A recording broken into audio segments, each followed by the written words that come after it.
Dallas Pimiento, Book 3, Bronchodilator, Cigar and Cocoa Butter. I'm tempted to purchase a honey bun from the vending machine with the change my wife gave me expressly for putting air in the tires of my car. If I don't give in, then all I have to eat is a can of beans and a banana. That doesn't seem like enough given all that I have to put up with tonight. How you get so big eating food of this kind? Yoda said that a long time ago, and I still wonder over it. I look around me and I see not rage, but potbellies. Some, their lineage going back to William Blake, though they know it not, say give in and have a honey bun, have a treat. I think I'll forgo the pleasure and keep fighting to get trim again. At home, it's a different story. I eat like a furnace mouth in the belly of a dreadnought there. Here at the post office, I try to maintain an ascetic mindset. Here I am, a holy man, meditating constantly to control my emotions, living in an imaginary world where my body is subject to the amplified gravity. No honey bun is going to solve anything. Now, if I had a glass of milk to drink with it, things might be different. Men, we've got to reach the remaining holdouts from our honey bun program. Any ideas? Hergard, to be replaced in less than a year by a man half his age and half as effective as he, stood in what our grandparents would have called his shirt sleeves at the head of the conference table, chewing on an unlit cigar and eyeing this team of his arranged about the table in as many variations of the common slouch. Even Pimiento, who had started off full of energy, ambition, and ethnic pride, had slowly assimilated the other's posture and attitude. We could take out the word honey, George said. He always said this. Everyone groaned. Carrie threw up a wadded agenda at him. It's confusing, he insisted. And call the product what? Hergard asked. The cinnamon bun? That's the primary flavoring agent, George repeated his refrain. There's no honey in them. Why don't we make them even bigger, Bealta suggested. Now we're talking. Hergard examined the soggy end of his cigar. The mayfly in the center of apprehension.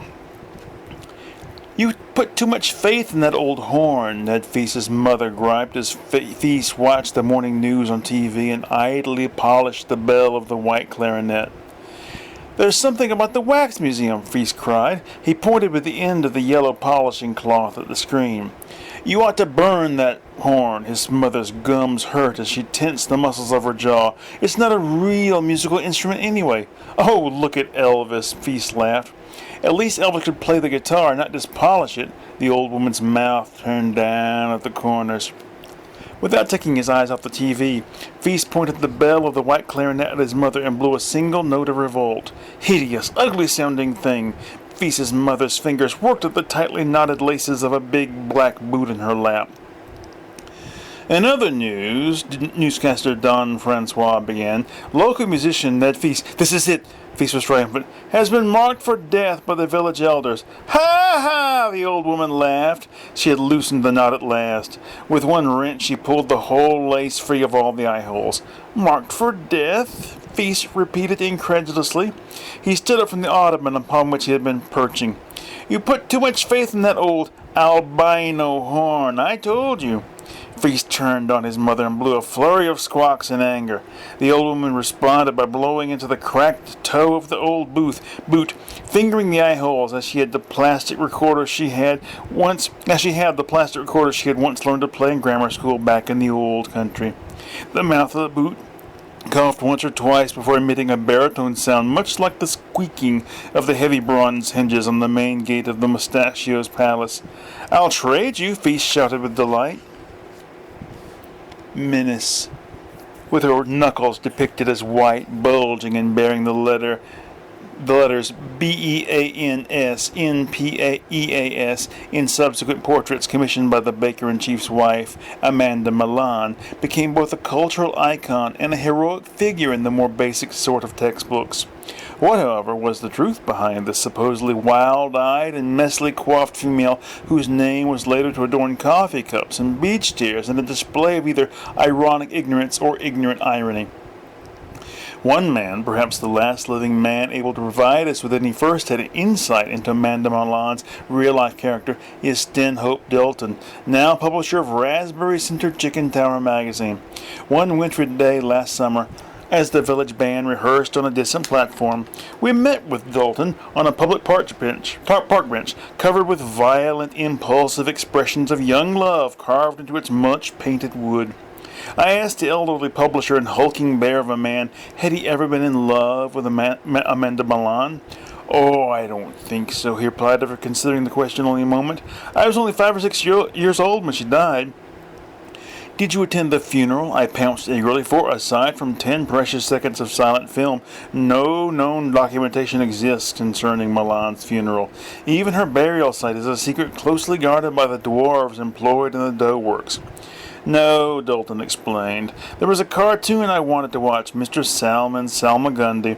It was my favorite. But surely that was a live-action children's program that showed cartoons as part of its content, not a cartoon itself." I gently corrected certain of my facts, as I own a copy of the Guide to Obsolete Children's Television Programming and have spent many hours perusing it. "No, it was a cartoon." Dalton shifted his bulk that he might more effectively wag an office-work-softened finger in my face. I lowered my head and mumbled apologetically.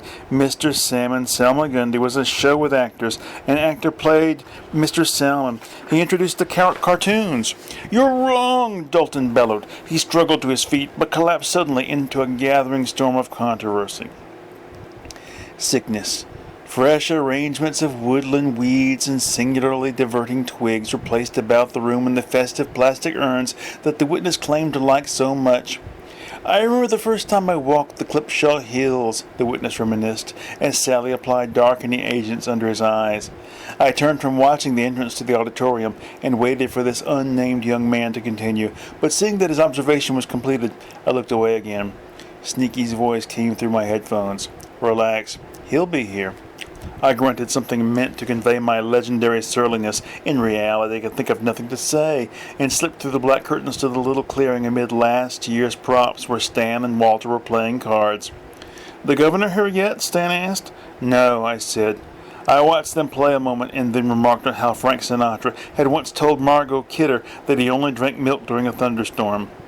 "You're a know-it-all," Stan said, putting down a card bearing the likeness of Raymond the janitor on top of Walter's defensive assembly. "Always butting in and telling people what's what," Walter added as he angrily turned over useless card after useless card. "That's my job," I agreed, more distracted than surly. "The governor is here," Sneaky whispered in my ears.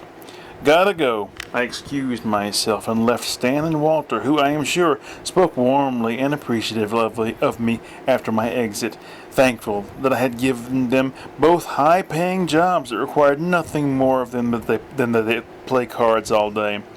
"That's the man," the governor was saying as I re-entered the scene. He stood between two of the urns and pointed haughtily at the witness. The latter rose, the paper makeup sheet still protruding from his collar. "Me?" he cried. "You're the one." Cyclonic. The Diplodocus ate the prescribed macaroni anyway. Bunk and Lewis were disappointed, of course, but what could you do? "He's far too big for us to control," Bunk admitted as the two young peasants played gin rummy. Luke was about to discard the King of Hearts, but paused. He turned an ear towards the wall. "I hear something," he whispered. "What are you whispering for?" Bunk smiled. "It's recorded sound," Lewis decided. Bunk's smiles disappeared. "In the next apartment?" He started to stand up, but showed his hand to Lewis first. "I had crap," he said. Lewis turned his cards to Bunk. "Me too." Bunk put his ear against the cheap wooden slats that made up the wall. Lewis did the same. Their noses were 7 inches apart. "Sounds like a train." Bunk's eyes roamed the outer edges of their sockets. "I guess they can record the sound of a train," Lewis mused. Bunk straightened up. "Who lives on the other side of this wall?" he asked. "Don't know." Lewis had no answers. He watched as his childhood playmate chose one of the heavy prodding forks from the rack and began digging at the slats. "Are you sure you want to do that?" Lewis asked. "Anybody with a recorded sound machine will know what to do about a nearly fully grown Diplodocus.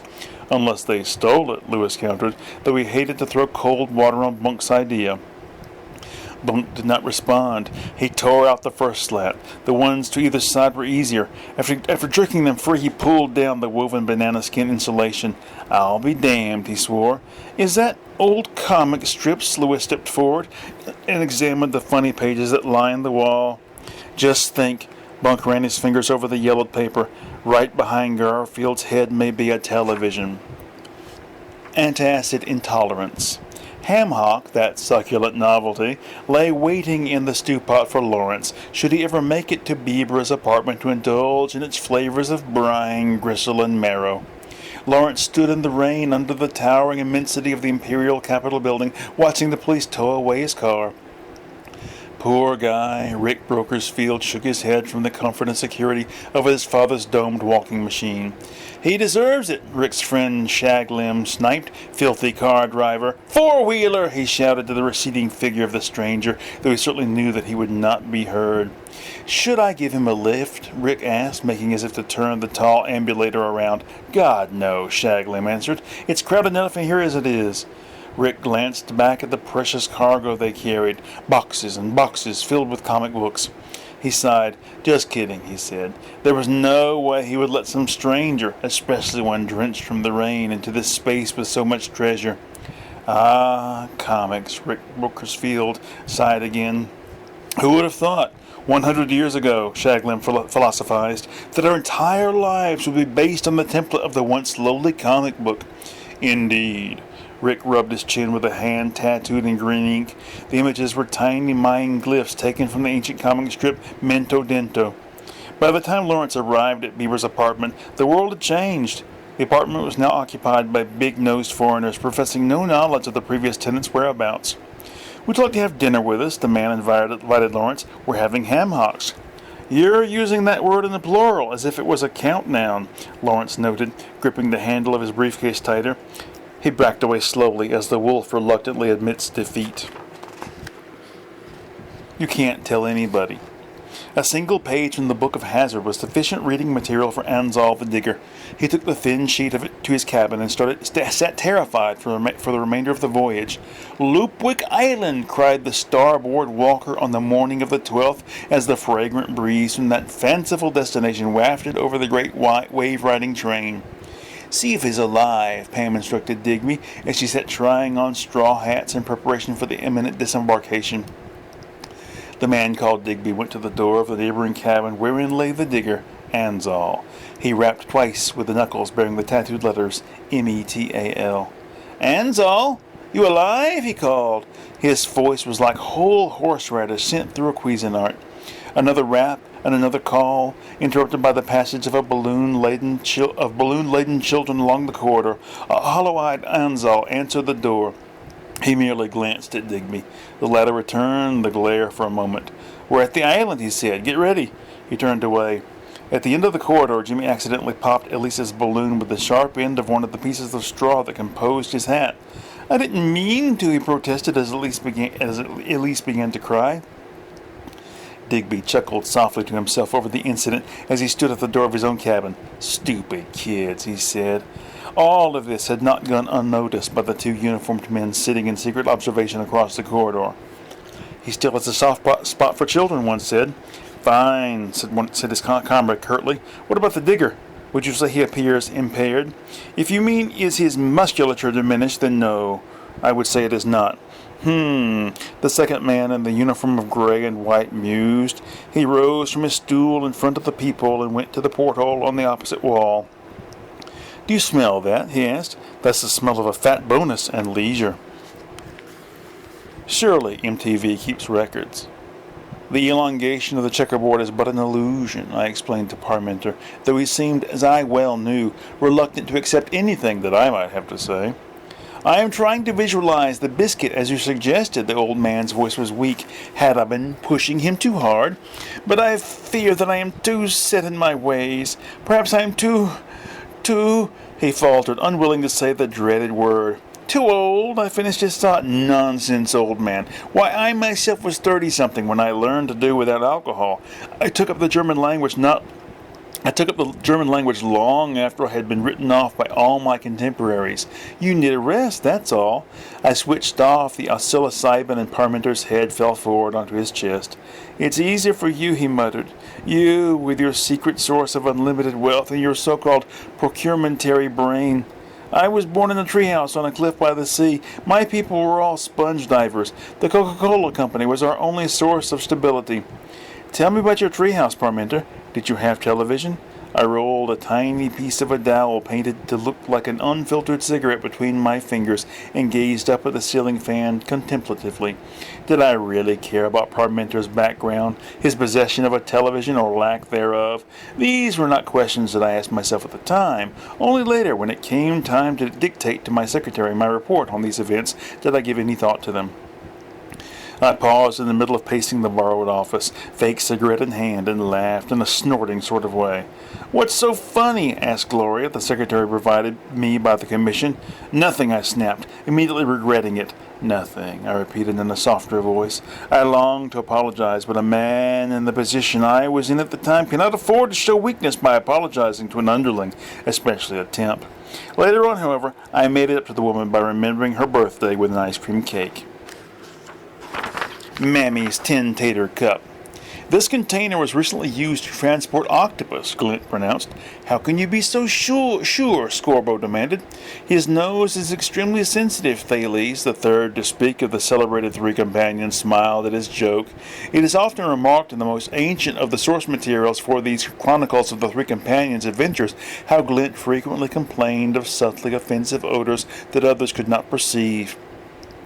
He also had strong associations between certain smells and memories which could not be accessed in any other way. We can't afford to be so picky, Scorbo reminded his friends, climbing down from the loft. It's the only thing we have available. Couldn't we scour it out with some sort of detergent, Glint begged. We could, had we such a cleansing agent at hand, but we don't. Scorbo hunted through his pockets for the miniature but powerful flashlight that space flight engineers were also known to use. Such a cleansing agent, Thales mocked the tall, blonde companion. What are you turning into, Scorbo?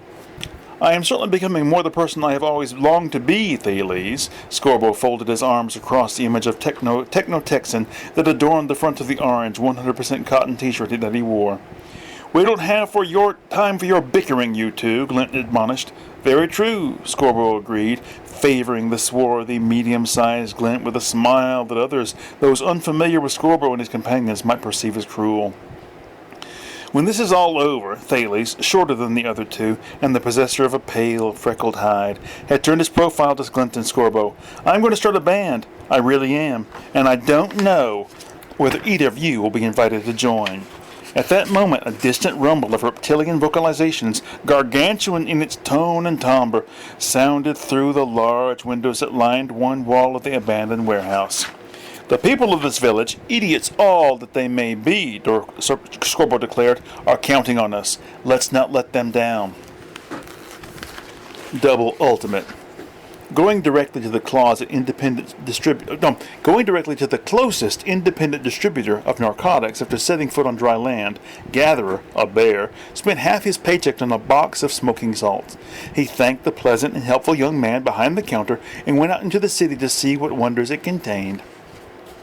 At the corner of Flam and Girdle, he was spotted by Nancy Cucum, an agent of mine posing as a cola tester. She followed him as far as Fudgeburn Stadium, all the while trying to make contact with my office through the transmitter cleverly built into the housing of her watch. Damn him, she swore. Why won't he answer? Running now to keep up with the eager bear, Nancy managed to get the cleaning woman on the line just before she lost sight of him. Tell that asshole that one of the bears he's looking for is in town, currently somewhere near the graveyard of sports greats of the past. Got it, dearie, the cleaning woman acknowledged, writing down the gist of the message. I never got the asshole part. It was Nancy's posthumous memoirs that revealed it to me, on a sandwich wrapper. I don't know when he'll be back. He and a couple of the robots went down to greet the new director of water allocation. Indeed, at that very moment, I was introducing Festus and Ramshat to the director. This is an old friend of mine, boys. I smiled, hoping that the two had enough sense not to crush the man's fingers in their hydraulically powered grips. We've known each other for some time, Lance. Mike Pepsi, the new director of water allocation, ignored the robot's programmed politeness and addressed me. Do you remember the night we were watching The Misrepresenter over at your mother's house? I began, and we heard a noise outside. Pepsi had not forgotten. And we looked outside, and a drunken bear was trying to open my domed walking machine, I laughed, joined by Pepsi. Oh, the good times we had then. Okay, we're going to stop there and continue next week, hopefully. Bye-bye.